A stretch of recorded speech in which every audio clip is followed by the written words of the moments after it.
NCERT class 12 polity अध्याय 1 दो ध्रुवीयता का अंत। परिचय। शीत युद्ध के सबसे सरगर्म दौर में बर्लिन दीवार खड़ी की गई थी और यह दीवार शीत युग का सबसे बड़ा प्रतीक थी। 1989 में पूर्वी जर्मनी की आम जनता ने इस दीवार को गिरा दिया। इस नाटकीय घटना के बाद और भी नाटकीय तथा ऐतिहासिक घटनाक्रम सामने आया। इसकी परिणति दूसरी दुनिया के पतन और शीत युद्ध की समाप्ति में हुई। दूसरे विश्व युद्ध के बाद विभाजित हो चुकी जर्मनी अब एक एकीकरण हो गया। सोवियत संघ के खेमे में शामिल पूर्वी यूरोप के 8 देशों ने एक एक करके जनता के प्रदर्शन को देखकर अपने साम्यवादी शासन को बदल डाला। शीत युग के अंत के समय सोवियत संघ को यह सब चुपचाप देखते रहना पड़ा। ऐसा किसी सैन्य मजबूरी से नहीं, बल्कि आम जनता की सामूहिक कार्रवाई के दबाव के कारण हुआ। अंत में स्वयं सोवियत संघ विघटित हो गया। इस अध्याय में हम दूसरी दुनिया के विघटन के आशय, कारण और परिणामों के बारे में चर्चा करेंगे। हम यह भी चर्चा करेंगे कि सोवियत शासन के पतन के बाद दुनिया के इस हिस्से में क्या हुआ और अब इन देशों में भारत के रिश्ते कैसे हैं।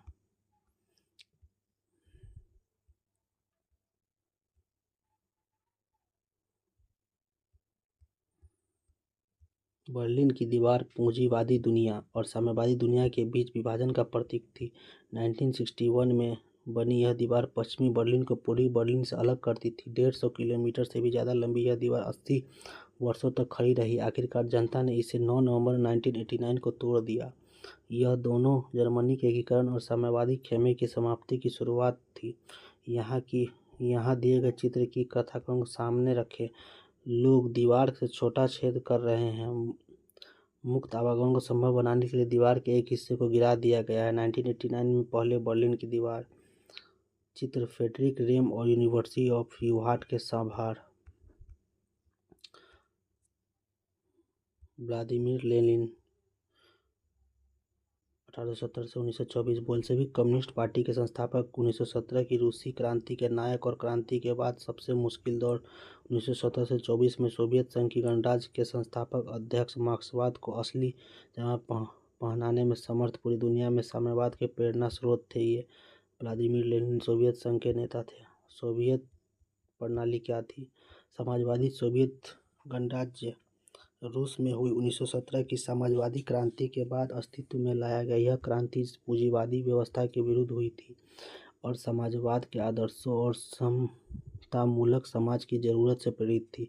यह मानव इतिहास में निजी संपत्ति की संस्था को समाप्त करने और समाज के समानता के सिद्धांत पर सचेत रूप से रचने का सबसे बड़ी कोशिश थी। ऐसा करने में सोवियत प्रणाली के निर्माताओं ने राज्य और पार्टी की संस्था को प्राथमिक महत्व दिया। सोवियत राजनीतिक प्रणाली की धुरी कम्युनिस्ट पार्टी थी। इसमें किसी अन्य राजनीतिक दल या विपक्ष के लिए जगह नहीं थी। अर्थव्यवस्था योजनाबद्ध और राज्य के नियंत्रण में थी। दूसरे विश्व युद्ध के बाद पूर्वी यूरोप के देश सोवियत संघ के अंकुश में आ गए। सोवियत सेना ने इन्हें फांसीवाद और ताकतों के चुंगल में मुक्त कराया। इन सभी देशों की राजनीतिक और सामाजिक व्यवस्था को सोवियत संघ की समाजवादी प्रणाली के तर्ज पर ढाला गया। इन्हें ही समाजवादी खेमों के देश में दूसरी दुनिया कहा जाता है। इस खेमे का नेता समाजवादी सोवियत गणराज्य था। दूसरे विश्व युद्ध के बाद सोवियत संघ महाशक्ति के रूप में उभरा। अमेरिका को छोड़ दे सोवियत संघ की अर्थव्यवस्था शेष विश्व की तुलना में कहीं ज़्यादा विकसित थी।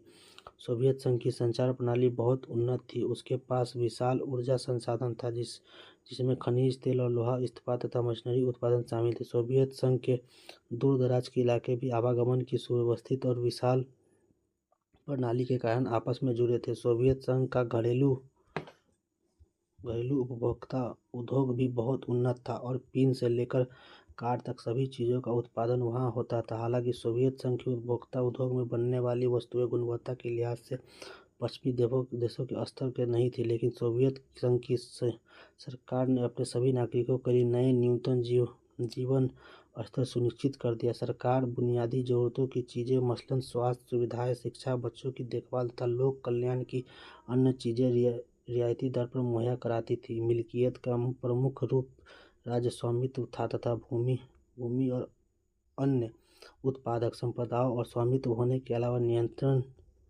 भी राज्य का ही था। बहरहाल सोवियत प्रणाली पर नौकरशाही का शिकंजा कसता चला गया। यह प्रणाली सत्तावादी होती गई और नागरिकों का जीवन कठिन होता चला गया और लोकतंत्र और अभिव्यक्ति की आज़ादी नहीं होने के कारण लोग अपनी असहमति अक्सर चुटकुलों और कार्टूनों में व्यक्त करते थे। सोवियत संघ की अधिकांश संस्थाओं में सुधार की जरूरत थी। सोवियत संघ में एक दल यानी कम्युनिस्ट पार्टी का शासन था और इस दल का सभी संस्थाओं पर गहरा अंकुश था। यह दल जनता के प्रति जवाबदेह नहीं थी। जनता ने अपने संस्कृति और बाकी मामलों में साथ संभालने अपने आप करने के लिए 15 गणराज्यों को आपस में मिलाकर सोवियत संघ बनाया था। लेकिन पार्टी के जनता ने इस इच्छा को पहचानने से इनकार कर दिया। हालांकि सोवियत संघ के नक्शे में रूस संघ 15 गणराज्यों में से एक था, लेकिन वास्तव में रूस का हर मामले में प्रभुत्व था। अन्य क्षेत्रों की जनता अक्सर उपेक्षित और दमित महसूस करती थी। हथियार की होड़ में सोवियत संघ से समय समय पर अमेरिका को बराबर की टक्कर दी, लेकिन उसे उसकी भारी कीमत चुकानी पड़ी। सोवियत संघ प्रौद्योगिकी और बुनियादी ढांचे मसलन परिवहन ऊर्जा के मामले में पश्चिमी देशों की तुलना में पीछे रह गया। लेकिन सबसे बड़ी बात यह है कि सोवियत संघ अपने नागरिकों की राजनीतिक और आर्थिक आकांक्षाओं को पूरा नहीं कर सका। सोवियत संघ ने 1979 में अफगानिस्तान में हस्तक्षेप किया। इससे सोवियत संघ की व्यवस्था और भी कमजोर हुई। हालांकि सोवियत संघ में लोगों का पारिश्रमिक लगातार बढ़ता, लेकिन उत्पादकता और प्रौद्योगिकी के मामले में वह पश्चिमी देशों से बहुत पीछे छूट गया। इससे हर तरह की उपभोक्ता वस्तु की कमी हो गई। खाद्यान्न का आयात साल दर साल बढ़ता गया। 1970 के दशक में अंतिम वर्षों में यह व्यवस्था लड़खड़ा रही थी और अंततः ठहर सी गई। गोर्बाचेव और सोवियत संघ का विघटन। मिखाइल गोर्बाचेव ने इस व्यवस्था को सुधारना चाहा। वे 1980 के दशक से मध्य में सोवियत संघ की कम्युनिस्ट पार्टी के महासचिव बने। पश्चिम के देशों में सूचना और प्रौद्योगिकी के क्षेत्र में क्रांति हो रही थी और सोवियत संघ को इसकी बराबरी में लाने के लिए सुधार जरूरी हो गया। गोर्बाचेव ने पश्चिम के देशों के साथ संबंध और सामान्य बनाने, सोवियत संघ को लोकतांत्रिक रूप में देने और वहां सुधार करने का फैसला किया। इस फैसले की ऐसी भी कई परिणतियां रही है जिनका किसी को कोई अंदाजा नहीं था। पूर्वी यूरोप के देश सोवियत खेमे के हिस्से थे। इन देशों की जनता ने अपनी सरकारों और सोवियत नियंत्रण का विरोध करना शुरू कर दिया। गोर्बाचेव के शासन रहते सोवियत संघ ने ऐसी गड़बड़ियों में उस तरह की हस्तक्षेप नहीं की जैसे कि अतीत में होता था। पूर्वी यूरोप की साम्यवादी सरकारें एक के बाद एक गिर गई। सोवियत संघ के बाहर हो रहे इन परिवर्तनों के साथ साथ अंदर भी संकट गहराता जा रहा था और इससे सोवियत संघ के विघटन की गति और तेज हुई। गोर्बाचेव ने देश के अंदर आर्थिक, राजनीतिक और सुधारों और लोकतांत्रिकरण की नीति चलाई। इन सुधारी नीतियों का कम्युनिस्ट पार्टी के नेताओं ने विरोध किया गया। जोसेफ स्टालिन 1879 से 1953 तक लेनिन के उत्तराधिकारी सोवियत संघ के मजबूत बनाने के दौरान नेतृत्व किया। औद्योगिकरण को तेजी से बढ़ावा और खेती का बलपूर्वक सामूहिकरण। दूसरे विश्व युद्ध में जीत का श्रेय 1930 के दशक में भयानक आतंक, पार्टी के अंदर अपने विरोधियों को कुचलने और तानाशाही रवैये के लिए जिम्मेदार ठहराया गया। 1991 में एक तख्ता पलट भी हुआ। कम्युनिस्ट पार्टी से जुड़े गर्मपंथियों ने इसे बढ़ावा दिया।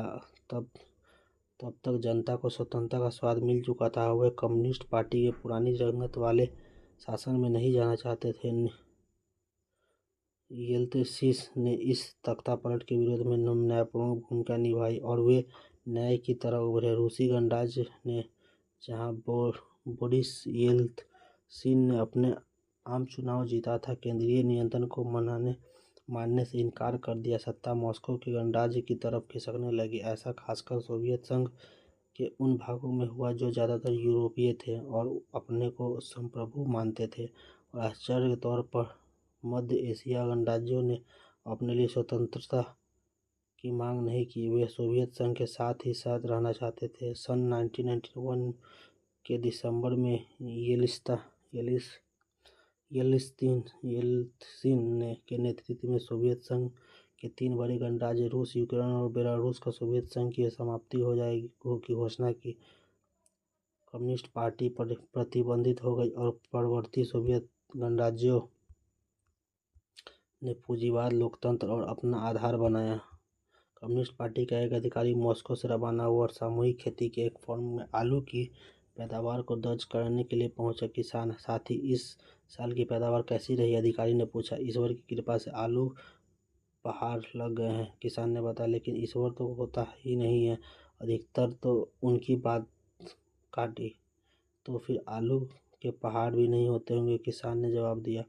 सोवियत संघ के नेता निकिता ख्रुश्चेव, सोवियत संघ के राष्ट्रपति 1953 से 1964 में स्टालिन के नेतृत्व में आलोचक 1956 में कुछ सुधार लागू किए गए। पश्चिम के साथ शांतिपूर्वक असहमति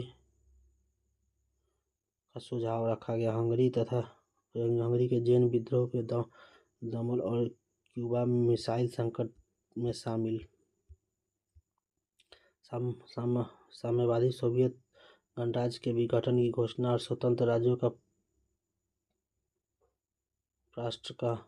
राष्ट्रकुल कॉमनवेल्थ ऑफ इंडिपेंडेंट स्टेट का गठन बाकी गणराज्यों राज्यों मध्य एशिया गणराज्यों के लिए बहुत आश्चर्यचकित करने वाला था।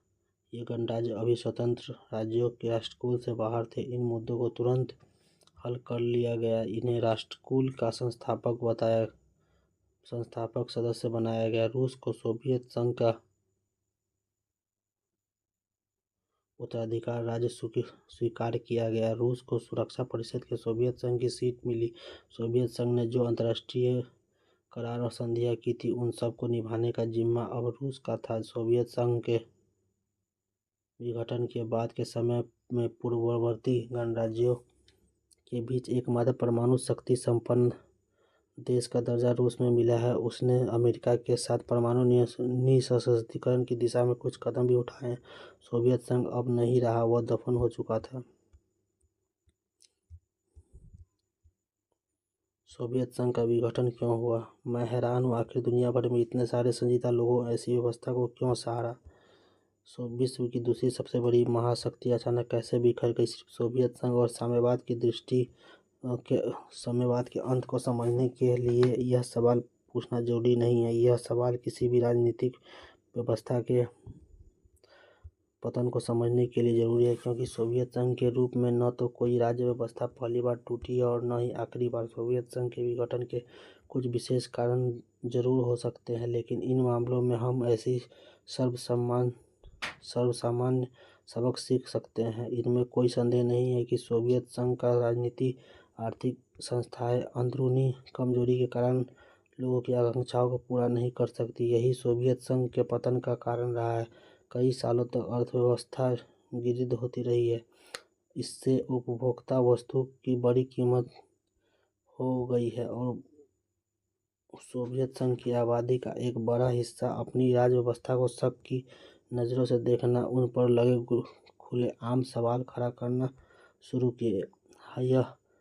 यह व्यवस्था इतनी कमज़ोर कैसे हुई और अर्थव्यवस्था में गतिरोध क्या आया? इसका उत्तर काफ़ी हद से साफ है। इस सिलसिले में एक बात एकदम स्पष्ट है कि सोवियत संघ ने अपने संसाधनों का अधिकांश परमाणु हथियार और सैन्य साजो सामान पर लगाया है। उसने अपने संसाधन पूर्वी यूरोप के अपने पिछलग्गू देशों के विकास पर भी खर्च किए गए ताकि सोवियत संघ में बने रहे। इससे सोवियत संघ पर गहरा आर्थिक दबाव बना और सोवियत व्यवस्था इसका सामना नहीं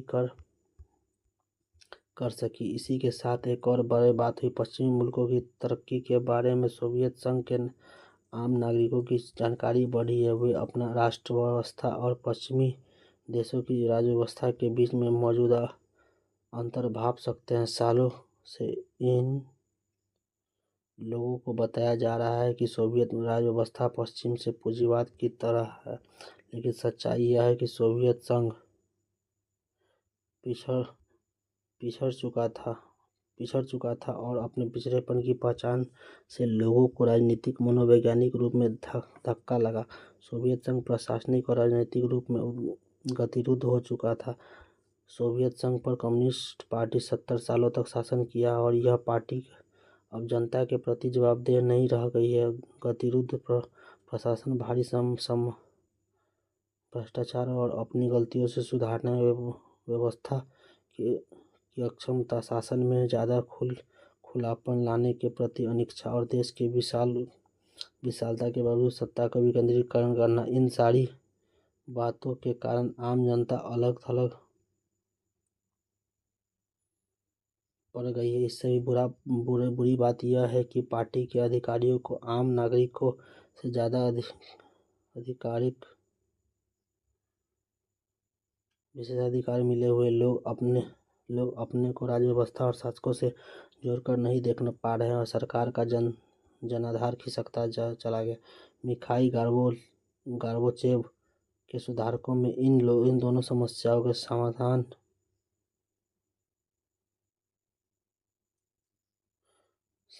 वादा था। गोर्बाचेव ने अर्थव्यवस्था को सुधारने की बराबरी पर लाने और प्रशासनिक ढांचे में ढील देने का वादा किया था। गोर्बाचेव तो रोग का ठीक निदान कर रहे थे और सुधारों को लागू करने का उतना ही प्रयास ठीक था।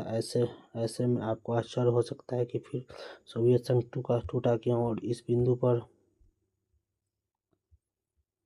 आकर उतना ज़्यादा विवादित हो जाता है कि इस स्थिति में हमें आगे सबसे सटीक उत्तर तो यह जान पड़ता है कि जब गोर्बाचेव ने सुधारों को लागू किया और व्यवस्था में ढील दी तो लोगों की आकांक्षाओं उपेक्षाओं का ऐसा ज्वार उमड़ा जिसका अनुमान शायद ही कोई लगा सकता था।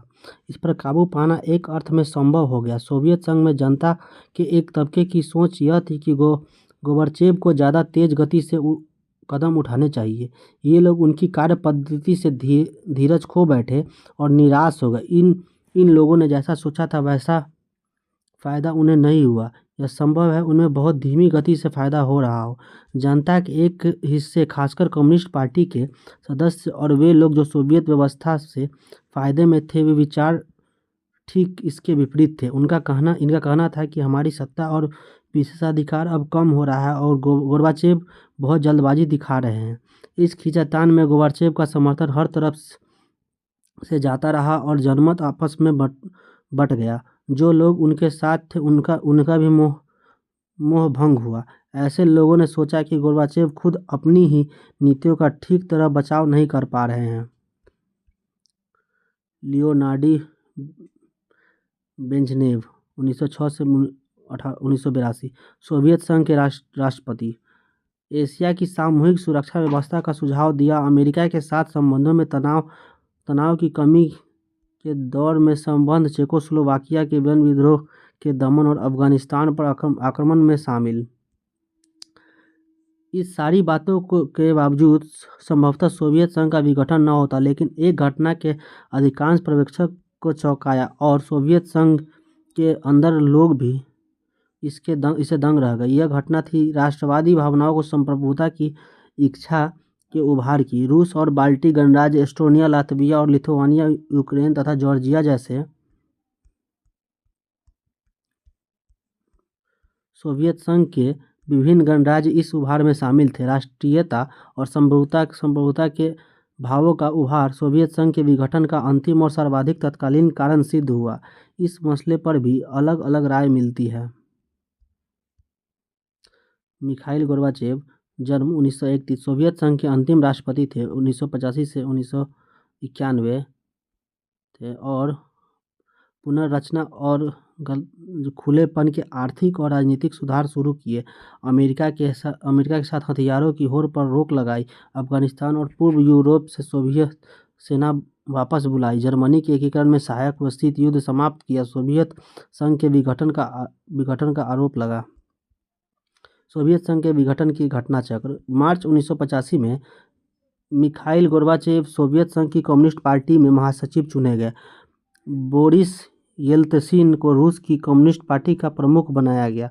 सोवियत संघ में सुधारों की श्रृंखला शुरू हुई। जून 1988 लिथुआनिया में आज़ादी के लिए आंदोलन शुरू हुए। एस्टोनिया और लातविया में भी फैला। अक्टूबर 1989 सोवियत संघ का घोषणा कि वार्सा समझौते के सदस्य अपना भविष्य तय करने के लिए स्वतंत्र है। नवंबर में बर्लिन की दीवार गिरी। फरवरी 1990 गोर्बाचेव के सोवियत संघ ड्यूमा के चुनाव के लिए बहुदलीय राष्ट्रपति की शुरुआत की। सोवियत संघ पर कम्युनिस्ट पार्टी का 72 वर्ष पुराना एकाधिकार समाप्त हो गया। जून 1990 में रूसी संसद ने सोवियत संघ से अपनी स्वतंत्रता घोषित की। मार्च 1990 में लिथुआनिया स्वतंत्रता की घोषणा करने वाला पहला सोवियत गणराज्य बना। जून 1991 में येल्त्सिन का कम्युनिस्ट पार्टी से इस्तीफा, रूस के राष्ट्रपति बने। अगस्त 1991 में कम्युनिस्ट पार्टी के गर्मपंथियों ने गोर्बाचेव के खिलाफ एक असफल तख्तापलट किया। सितंबर 1991 में एस्टोनिया, लातविया और लिथुआनिया तीनों बाल्टिक गणराज्य संयुक्त राष्ट्र संघ के सदस्य बने। मार्च 2009 में उत्तर अटलांटिक संधि पर संगठन में शामिल। दिसंबर 1991 में रूस, बेलारूस और यूक्रेन ने 1922 में सोवियत संघ के निर्माण में संबंध संधि को स्थापित करने का फैसला किया और स्वतंत्र राष्ट्रों का राष्ट्रकुल बनाया। Armenia, Azerbaijan, Moldova, Kazakhstan, Kyrgyzstan, Tajikistan, Turkmenistan और उज्बेकिस्तान भी राष्ट्रकूट में शामिल। जॉर्जिया 1993 में राष्ट्रकूटों का सदस्य बना। संयुक्त राष्ट्र संघ में सोवियत संघ की सीट रूस को मिली। 25 दिसंबर 1991 में गोर्बाचेव में सोवियत संघ के राष्ट्रपति के पद से इस्तीफा दिया और सोवियत संघ का अंत हो गया। एक विचार तो यह है कि राष्ट्रीयता की भावना और तरफ सोवियत संघ के समूचे इतिहास में कहीं न कहीं जारी थी, और चाहे सुधार हो या न हो, सोवियत संघ में अंदरूनी संघर्ष होना था। खैर, यह तो इतिहास की अनिवार्यता के बारे में अनुमान लगाना हुआ, लेकिन सोवियत संघ के आकार, विविधता तथा इसकी बढ़ती हुई आंतरिक समस्याओं को देखते हुए ऐसा सोचना असंगत भी नहीं है। कुछ अन्य लोग सोचते हैं कि गोर्बाचेव के सुधारों ने राष्ट्रवादियों के असंतोष को इस सीमा तक भड़का दिया कि उस पर शासकों का नियंत्रण नहीं रहा। विडंबना यह है कि शीत युद्ध के दौरान बहुत से लोग सोचते थे कि सोवियत संघ मध्य एशियाई गणराज्यों में राष्ट्रवादी आकांक्षाओं का उभार सबसे दमदार होगा, क्योंकि ये गणराज्य रूस से धार्मिक और नस्ली लिहाज से अलग और आर्थिक रूप से पिछड़े हुए थे। लेकिन हुआ यह कि सोवियत संघ के प्रति राष्ट्रवादी असंतोष यूरोपीय और अपेक्षाकृत समृद्ध गणराज्यों रूस, यूक्रेन, जॉर्जिया और बाल्टिक क्षेत्रों में सबसे प्रबल नजर आया। यहाँ के आम लोग अपने को मध्य एशियाई गणराज्यों के लोगों से अलग थलग महसूस कर रहे थे। इनका आपस में भी अलगाव था। इन गणराज्यों के लोगों में यह भाव का घर कर गया कि ज़्यादा पिछड़े इलाकों को सोवियत संघ में शामिल रखने की उन्हें भारी कीमत चुकानी पड़ रही है। सोवियत संघ के नेता बोरिस येल्त्सिन, रूस के पहले चुने गए राष्ट्रपति, कम्युनिस्ट पार्टी में सत्ता केंद्र में पहुंचे। गोर्बाचेव द्वारा मॉस्को में मेयर बनाए गए। बाद में गोर्बाचेव के आलोचकों में शामिल और कम्युनिस्ट पार्टी से इस्तीफा। 1991 में सोवियत संघ के शासन के खिलाफ विरोध का नेतृत्व। सोवियत संघ के विघटन में केंद्रीय भूमिका निभाई। साम्यवाद से पूंजीवाद की ओर संक्रमण के दौरान रूसी लोगों के हुए कष्ट के लिए जिम्मेदार ठहराया गया। विघटन की परिणतियां। सोवियत संघ की दूसरी दुनिया और पूर्वी यूरोप की समाजवादी व्यवस्था के पतन के परिणाम विश्व राजनीति के लिहाज से गंभीर रहे। इससे मोटे तौर पर 3 प्रकार के दूरगामी परिवर्तन हुए। हर परिवर्तन के बहुत सारे प्रभाव हुए। उन सभी प्रभावों को यहाँ सूचीबद्ध करना उचित नहीं होगा। अव्वल तो दूसरी दुनिया के पतन का एक परिणाम विश्व युद्ध के दौर के संघर्ष की समाप्ति में हुआ। समाजवादी प्रणाली पूंजीवादी प्रणाली को पछाड़ गई या नहीं, यह विचारात्मक विवाद अब कोई मुद्दा नहीं रहा। शीत युद्ध के इस विवाद ने दोनों गुटों की सेनाओं को उलझाया था। हथियारों की तेज होड़ शुरू हो गई। परमाणु हथियारों के संचयन को बढ़ावा दिया तथा विश्व के सैन्य गुटों में बांटा गया। शीत युद्ध के समाप्त होने से हथियारों की होड़ भी समाप्त हो गई और एक नई शांति की संभावना का जन्म हुआ। दूसरा यह कि विश्व राजनीति में शक्ति संबंध बदल गए और इस कारण विचारों और संस्थाओं के अपेक्षाकृत प्रभाव में भी बदलाव आया। शीत युद्ध के अंत में समय केवल 2 संभावनाएं थी, या तो बची हुई महाशक्ति का दबदबा बढ़ रहेगा या एक ध्रुवीय विश्व बनेगा, या फिर कोई देश अथवा कोई अलग अलग अंतर्राष्ट्रीय व्यवस्था में महत्वपूर्ण मोहरे बनकर उभरेंगे। इस तरह बहुध्रुवीय विश्व बनेगा जहाँ किसी एक का बोलबाला नहीं होगा। हुआ यह कि अमेरिका अकेली महाशक्ति बन बैठा। अमेरिका की ताकत और प्रतिष्ठा की सह पाने अब पूंजीवादी अर्थव्यवस्था अंतर्राष्ट्रीय स्तर पर प्रभुशाली अर्थव्यवस्था है। विश्व बैंक और अंतर्राष्ट्रीय मुद्रा कोष जैसी संस्थाएं विभिन्न देश की ताकतवर सलाहकार बन गई, क्योंकि इन देशों को पूंजीवाद की ओर कदम बढ़ाने के लिए इन संस्थाओं ने कर्ज दिया है। राजनीतिक रूप से उदारवादी लोकतंत्र राजनीतिक जीवन को सूत्रबद्ध करने की सर्वश्रेष्ठ धारणा के रूप में उभरा। मैंने किसी को कहते हुए सुना है कि सोवियत संघ का अंत समाजवाद का अंत नहीं है। क्या यह संभव है? अंत का एक अर्थ था नए देश का उदय। इन सभी देशों की स्वतंत्र पहचान और पसंद है। इनमें से कुछ देश, खासकर बाल्टिक और पूर्व यूरोप के देश, यूरोपीय संघ से जुटना और उत्तर अटलांटिक संधि संगठन नाटो का हिस्सा बनना चाहते थे। मध्य एशिया देश अपनी विशिष्ट भौगोलिक स्थिति का फायदा उठाना चाहते थे। इन देशों ने रूस के साथ अपने मजबूत रिश्ते को जारी रखा और पश्चिम देशों में अमेरिका, चीन तथा अन्य देशों के साथ संबंध बनाए। इस तरह अंतर्राष्ट्रीय फलक पर कई खिलाड़ी सामने आए। हरेक के हित, पहचान और आर्थिक राजनीतिक समस्याएं अलग अलग थी। आगे इन्हीं मुद्दों पर चर्चा की जाएगी। साम्यवादी शासन के बाद शॉक थेरेपी। साम्यवाद के पतन के बाद पूर्व सोवियत संघ के गणराज्य एक सत्तावादी समाजवादी व्यवस्था से लोकतांत्रिक पूंजीवाद व्यवस्था तक के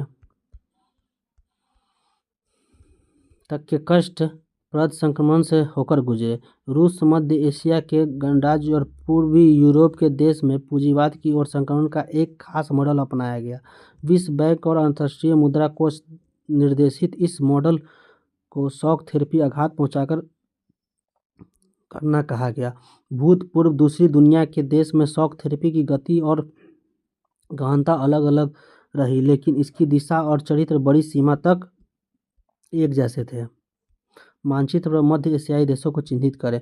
नोट: इस मानचित्र की सीमाएं एवं नाम और पदनाम संयुक्त राष्ट्र आधिकारिक रूप से अनुमोदित या स्वीकृत नहीं है। पूर्व मध्य एशिया यूरोप स्वतंत्र राज्यों में राष्ट्रकुलता का मानचित्र रूसी संघ को दिखाया गया है। तुर्की हो गया, तुर्कमेनिस्तान हो गया, Georgia, Azerbaijan, Armenia, Tajikistan, Uzbekistan, Kazakhstan, Kyrgyzstan, Bulgaria, Romania, Moldova, Ukraine, Belarus, Serbia, Montenegro, Slovenia, Croatia, Bosnia और हर्जेगोविना, कोसोवो, अल्बानिया, मैसेडोनिया। हर देश को पूंजीवादी अर्थव्यवस्था की ओर पूरी तरह से मुड़ना था। इसका मतलब था कि सोवियत संघ के दौर की हर संरचना पूरी तरह से निजात पाना। शॉक थेरेपी की सर्वोपरि मान्यता थी कि मिल्कियत का सबसे प्रभाव रूप निजी स्वामित्व होगा। इसके अंतर्गत राज्य की संपदा के निजीकरण और व्यावसायिक स्वामित्व के ढांचे को तुरंत अपनाने की बात शामिल थी। सामूहिक फर्म को निजी फर्म में बदला गया और पूंजीवादी पद्धति से खेती शुरू हुई। इस संक्रमण के में राज्य नियंत्रित साम्यवाद का पूंजीवाद में अतिरिक्त किसी भी और वैकल्पिक व्यवस्था या तीसरे रुख को मंजूर नहीं किया गया। शॉक थेरेपी ने इन अर्थव्यवस्थाओं के बाहर व्यवस्थाओं के प्रति रुझान बुनियादी तौर पर बदल गया। अब माना जाने लगा कि ज़्यादा से ज़्यादा व्यापार करके ही विकास किया जा सकता है। इस कारण मुक्त व्यापार को पूर्ण रूप से अपनाना जरूरी माना गया।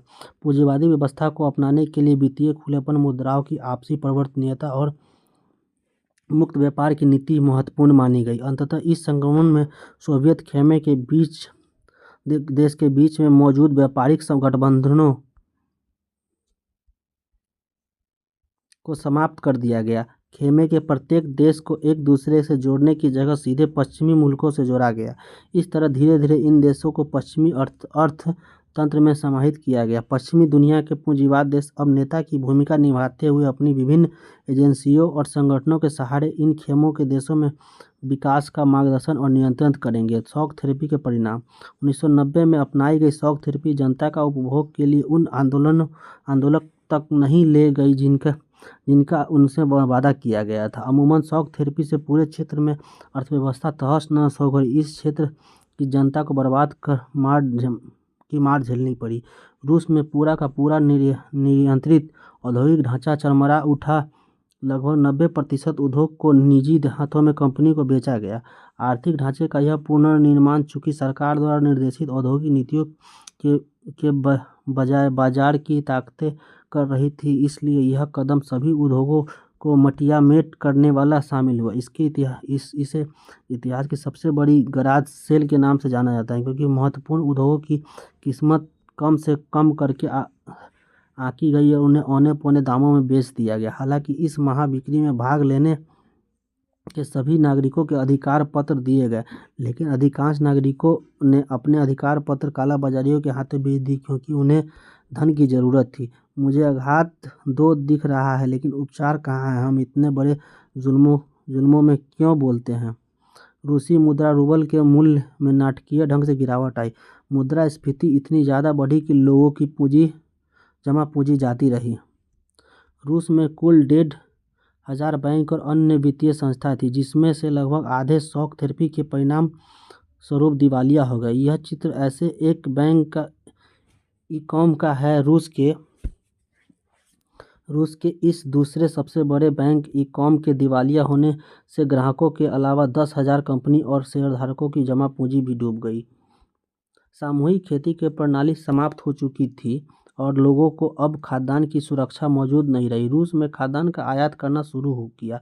सन 1999 में वास्तविक सकल घरेलू उत्पाद 1989 की तुलना में कहीं नीचे था। पुरानी व्यापारिक ढांचा तो टूट चुका था, लेकिन इसकी जगह कोई वैकल्पिक व्यवस्था नहीं हो पाई। समाज कल्याण की पुरानी व्यवस्थाओं को क्रम से नष्ट किया। सरकारी रियायतों में खात्मे के कारण ज़्यादातर लोग गरीबी में पड़ गए।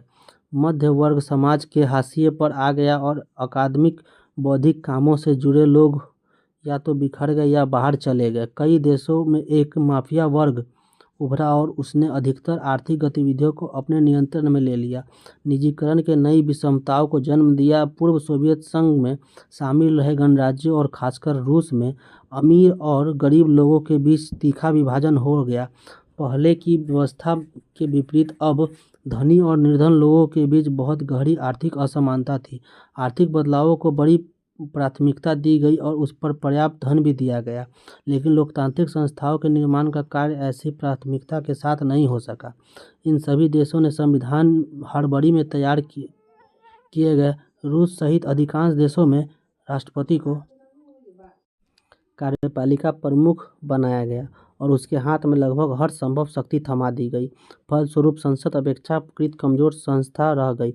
मध्य एशिया के देशों में राष्ट्रपति को बहुत अधिक शक्तियां प्राप्त थी और इनमें कुछ सत्तावादी हो गए। मिसाल के तौर पर तुर्कमेनिस्तान और उज्बेकिस्तान के राष्ट्रपतियों ने पहले 10 वर्षों के लिए अपने को इस पद पर बहाल किया और इसके बाद समय सीमा को अगले 10 सालों के लिए बढ़ा दिया। इन राष्ट्रपतियों ने अपने फैसलों से असहमति या विरोध की अनुमति नहीं दी। अधिकतर देशों में न्यायिक संस्कृति और न्यायपालिका की स्वतंत्रता को स्थापित करने का काम करना अभी भी बाकी है।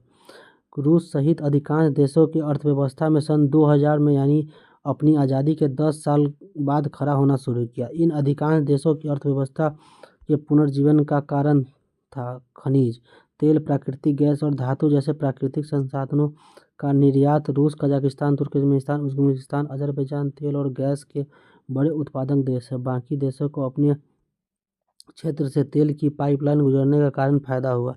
इस एवज में इन्हें किराया मिलता है। एक हद तक विनिर्माण का भी काम फिर शुरू हुआ। आखिर राष्ट्रवाद और अलगाववाद में क्या अंतर है? अगर आप कामयाब हो जाते तो राष्ट्रीय नायक कहलाते और अगर नाकामयाब रह जाते तो अलगाववाद फैलाने के अपराधी ठहराए जाते। संघर्ष और तनाव। पूर्व सोवियत संघ के अधिकांश गणराज्य संघर्ष की आशंका वाले क्षेत्र हैं। अनेक गणराज्यों के गृह युद्ध और बगावत को झेला है। इसके साथ साथ इन देशों में बाहरी ताकतों की भी दखल भी बढ़ी है। इसकी स्थिति और में भी जटिल हुई है। रूस के 2 गणराज्य चेचन्या और दागिस्तान में हिंसक अलगाववादी आंदोलन चले हैं। मॉस्को ने चेचन विद्रोहियों से निपटने के जो तरीके अपनाए हैं और जिस जिम्मेदार तरीके से सैन्य बमबारी को उनमें मानव अधिकारों का व्यापक उल्लंघन हुआ है, लेकिन इससे आज़ादी की आवाज़ दबाई नहीं जा सकती। भारत और सोवियत संघ की आर्थिक और राजनीतिक विचारधाराओं की समानताओं को एक सूची बनाएं। मध्य एशिया में तजाकिस्तान 10 वर्ष यानी 2001 तक गृह युद्ध की चपेट में रहा। इस पूरे क्षेत्र में कई सांप्रदायिक संघर्ष चल रहे थे। अजरबैजान का एक प्रांत नगोर्नो काराबाख है। यहाँ के कुछ स्थानीय अर्मेनियाई अलग होकर अर्मेनिया से मिलना चाहते थे। जॉर्जिया में 2 प्रांत स्वतंत्रता चाहता है और गृह युद्ध लड़ रहे हैं। यूक्रेन, किर्गिस्तान तथा जॉर्जिया में मौजूद शासकों को उखाड़ फेंकने के लिए आंदोलन चल रहे हैं। कई देश और प्रांत नदी जल के सवाल पर आपस में भिड़े हुए हैं। इन सारी बातों की वजह से अस्थिरता का माहौल है और आम नागरिक का जीवन दुर्भर है। मध्य एशिया गणराज्यों में हाइड्रोकार्बनिक यानी पेट्रोलियम संसाधन का विशाल भंडार है। इससे इन गणराज्यों में आर्थिक लाभ हुआ है, लेकिन इसी कारण यह क्षेत्र बाहरी ताकतों और तेल कंपनियों की आपसी प्रतिस्पर्धा का अखाड़ा भी चला है। यह क्षेत्र रूस, चीन और अफगानिस्तान से सटा है तथा पश्चिमी एशिया में नज़दीक है। 11 सितंबर 2001 की घटना के बाद अमेरिका इस क्षेत्र में सैनिक ठिकाना बनाना चाहता था। उसने किराए पर ठिकाने हासिल करने के लिए मध्य एशिया के सभी राज्यों को भुगतान किया और अफगानिस्तान तथा इराक के युद्ध के दौरान इन क्षेत्रों में अपना विमानों को उड़ाने की अनुमति ली। रूस इन राज्यों को अपना निकटवर्ती विदेश मानता है और उनका मानना है कि इन राज्यों को रूस के प्रभाव में रहना चाहिए। खनिज तेल जैसे संसाधन की मौजूदगी के कारण चीन के हित भी इस क्षेत्र में जुड़े हैं और चीनियों ने सीमावर्ती क्षेत्रों में आकर व्यापार करना शुरू कर दिया है। पूर्वी यूरोप में चेकोस्लोवाकिया शांतिपूर्वक दो भागों में बंट गया। चेक तथा स्लोवाकिया नाम के दो देश बने, लेकिन सबसे गहन संघर्ष बाल्कन क्षेत्र में गणराज्य यूगोस्लाविया में हुआ। सन 1991 के बाद यूगोस्लाविया कई प्रांतों में टूट गया और इनमें शामिल बोस्निया हर्जेगोविना, स्लोवानिया तथा क्रोएशिया ने अपने को स्वतंत्र घोषित कर दिया। यहाँ नाटो का हस्तक्षेप करना पड़ा। यूगोस्लाविया पर बमबारी हुई और जातीय संघर्ष ने गृह युद्ध का रूप लिया। उज्बेकिस्तान में हिंदुस्तानी फिल्मों की धूम। सोवियत संघ को विघटित हुए 7 साल बीत गए, लेकिन फिल्मों के लिए उज्बेक लोगों वहाँ की ललक मौजूद है। हिंदुस्तान में कोई नई फिल्म रिलीज हुई नहीं कि चंद हफ्तों के भीतर इसकी पायरेट कॉपियाँ उज्बेकिस्तान की राजधानी ताशकंद में बिकने के लिए उपलब्ध हो जाती है। ताशकंद के एक बड़े बाजार के नज़दीक हिंदी फिल्मों की एक दुकानदार मोहम्मद शरीफ बंद की है। मोहम्मद शरीफ अफगानी है और पाकिस्तान के सीमा प्रांत के शहर पेशावर में वीडियो मंगाते हैं। उनका कहना है कि यहाँ हिंदी फिल्मों के बहुत तेरे दीवाने हैं। मैं तो कहूँगा कि ताशकंद के 70% लोग इन फिल्मों को खरीदते हैं। हम लोग रोज़ाना 100 वीडियो बेच लेते हैं। मैंने अभी 1000 और वीडियो का ऑर्डर दिया है। उज्बेक लोग मध्य एशियाई हैं। वे एशिया के अंग हैं। उनका एक साझी संस्कृति है। इस कारण वे लोग भारतीय फिल्मों को पसंद करते हैं। साझे इतिहास के बावजूद भारतीय फिल्मों और उनके हीरो के लिए उज्बेकी लोगों की दीवानगी उज्बेकिस्तानियों अनेक भारतीयों को आश्चर्यजनक जान पड़ती है। ताशकंद स्थित भारतीय दूतावास के अशोक समर बताते हैं, जहां भी जाते हैं और स्थानीय अधिकारियों से मिलते हैं, काबीना मंत्री तक बातचीत में हमेशा इसका जिक्र करते हैं। इन्हें पता चलता है कि भारतीय फिल्म संस्कृति, गीत और ख़ास तौर पर राज कपूर यहाँ घर घर जाने जाते हैं। यहाँ अधिकांश लोग हिंदी गीत गा लेते हैं। अर्थ चाहे न मालूम हो, लेकिन उनका उच्चारण सही होता है और वे संगीत की पकड़ लेते हैं। मैंने पाया कि मेरे सारे पड़ोसी हिंदी गीत बजाते हैं और गा लेते हैं। मैं जब उज्बेकिस्तान आया तो यह मेरे लिए सचमुच बहुत ही आश्चर्य की बात थी। BBC के मध्य एशिया संवाददाता लुई हिडाल्गो की रिपोर्ट है ये। भारत और सोवियत संघ। शीत युद्ध के दौरान भारत और सोवियत संघ के संबंध बहुत गहरे थे। इससे आलोचकों को यह कहने का अवसर मिला कि भारत सोवियत खेमे का हिस्सा था। इस दौरान भारत और सोवियत संघ के संबंध बहुआयामी थे। आर्थिक सोवियत संघ ने भारत के सार्वजनिक क्षेत्रों की कंपनियों को एक ऐसे वक्त में मदद की जब ऐसा मदद पाना मुश्किल था। सोवियत संघ ने भिलाई, बोकारो और विशाखापट्टनम के इस्पात कारखानों, भारत की हेवी इलेक्ट्रॉनिक जैसे मशीनों संयंत्रों के लिए आर्थिक और तकनीकी सहायता दी। भारत में जब विदेशी मुद्रा की कमी थी, तब सोवियत संघ ने रुपये को माध्यम बनाकर भारत के साथ व्यापार किया। राजनीतिक सोवियत संघ ने कश्मीर मामले में संयुक्त संघ में भारत के रुख को समर्थन दिया। सोवियत संघ ने भारत के संघर्ष के गाढ़े दिनों, खासकर 1971 में पाकिस्तान से युद्ध के दौरान मदद की। भारत ने सोवियत संघ की विदेश नीति का अप्रत्यक्ष लेकिन महत्वपूर्ण तरीके से समर्थन किया। सैन्य। भारत को सोवियत संघ ने ऐसे वक्त में सैनिक साजो सामान दिए जब शायद कोई अन्य देश अपनी सैन्य टेक्नोलॉजी भारत को देने के लिए तैयार था। शायद ही सोवियत संघ ने भारत के साथ कई ऐसे समझौते किए जिससे भारत का संयुक्त रूप से सैन्य उपकरण तैयार हो सका। संस्कृति। हिंदी फिल्म और भारतीय संस्कृति सोवियत संघ में लोकप्रिय थे। बड़ी संख्या में भारतीय लेखक और कलाकारों ने सोवियत संघ की यात्रा की। पूर्व साम्यवादी और भारत। भारत ने साम्यवादी रह चुके सभी देशों के साथ अच्छे संबंध कायम किए, लेकिन भारत के संबंध रूस के साथ सबसे अलग गहरे हैं। भारत की विदेश नीति की एक महत्वपूर्ण पहलू भारत के रूस के साथ संबंध है। भारत रूस संबंधों का इतिहास आपसी विश्वास और साझा हितों का इतिहास है। भारत रूस के आपसी संबंध इन देशों की जनता की अपेक्षाओं से मेल खाते हैं। भारतीय हिंदी फिल्मों की नायकों में राज कपूर से लेकर अमिताभ बच्चन तक रूस और पूर्व सोवियत रूस की बाकी गणराज्यों में घर घर जाने जाते हैं। आप इस क्षेत्र में हिंदी फिल्म गीत बजते सुन सकते हैं और भारत यहाँ के जनमानस में एक अंग है। आओ मिलजुल कर करें चरण। सोवियत संघ और अमेरिकी दोनों खेमों में शीत युद्ध के दौर के पाँच देशों को चुने। इसी के अनुरूप कक्षा में समूह बनाए। हर समूह को एक देश का जिम्मा सौंपे। प्रत्येक समूह अपने अपने हिस्से में देश के बारे में यह जानकारी जुटाए कि शीत युद्ध के दौर में वहाँ के राजनीतिक, सामाजिक और आर्थिक हालात कैसे थे। हर समूह की जानकारी जुटाए और साम्यवाद के पतन के बाद उन देशों को राजनीतिक, सामाजिक और आर्थिक स्थिति का क्या हुई। संभव हो तो हर समूह को यह बताए कि दूसरी दुनिया के विघटन का प्रभाव उस देश पर क्या हुआ है। हर समूह अपने निष्कर्ष तथा कक्षा में सामने रखे। इन देशों में लोगों को बतौर नागरिक अपने बारे में क्या महसूस करते थे, इस विषय पर छात्रों की बातचीत को सुनिश्चित करें। आप छात्रों के निष्कर्ष को लोकतांत्रिक और साम्यवादी व्यवस्था के सिद्धांत और व्यवहारों से जोड़ सकते हैं और प्रत्येक को 10 गुण लेखांकित कर सकते हैं। क्या साम्यवाद और पूंजीवाद का कोई विकल्प हो सकता है? छात्रों के इस विषय में चर्चा को बढ़ावा दें। रूस और भारत दोनों का सपना बहुध्रुवीय विश्व का है।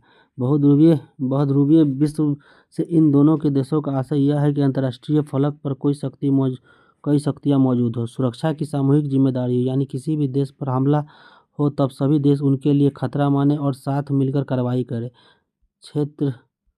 क्षेत्रताओं को ज़्यादा जगह मिले। अंतर्राष्ट्रीय संघों का समाधान बातचीत के द्वारा, हर देशों की स्वतंत्र विदेशी नीति और संयुक्त राज्य जैसी संस्थाओं द्वारा फैसले किए जाए तथा इन संस्थाओं को मजबूत, लोकतांत्रिक और शक्ति संपन्न बनाया जाए। 2001 के भारत रूस सामरिक समझौते का अंग के रूप में भारत और रूस के बीच 80 द्विपक्षीय दस्तावेजों पर हस्ताक्षर हुए हैं। भारत को रूस के साथ अपने संबंधों के कारण कश्मीर, ऊर्जा आपूर्ति, अंतर्राष्ट्रीय आतंकवाद से संबंधित सूचनाओं के आदान प्रदान, पश्चिमी एशिया में पहुंच बनाने तथा चीन के साथ अपने संबंधों में संतुलन लाने जैसे मसलों में फ़ायदे हुए। रूस को इन संबंधों में सबसे बड़ा फ़ायदा यह है कि भारत रूस के लिए हथियारों का दूसरा सबसे बड़ा खरीदार देश है। भारतीय सेना को अधिकांश सैनिक साजो सामान रूस से प्राप्त होते हैं। चूँकि भारत तेल के आयातित देशों में इसमें से है, इसलिए भी भारत रूस के लिए महत्वपूर्ण है। उसने तेल के संकट की घड़ी में हमेशा भारत की मदद की है। भारत रूस से अपने ऊर्जा आयात को भी बढ़ाने का कोशिश कर रहा है। ऐसी कोशिश कजाकिस्तान और तुर्कमेनिस्तान के साथ भी चल रही है। इन गणराज्यों के साथ सहयोग के अंतर्गत तेल वाले इलाकों में साझेदारी और निवेश करना भी शामिल है। रूस भारत की परमाणविक योजना के लिए भी महत्वपूर्ण है। रूस ने भारत के अंतरिक्ष उद्योग में भी ज़रूरत के वक्त क्रायोजेनिक रॉकेट देकर मदद की है। भारत और रूस के विभिन्न वैज्ञानिक परियोजनाओं में साझेदार है।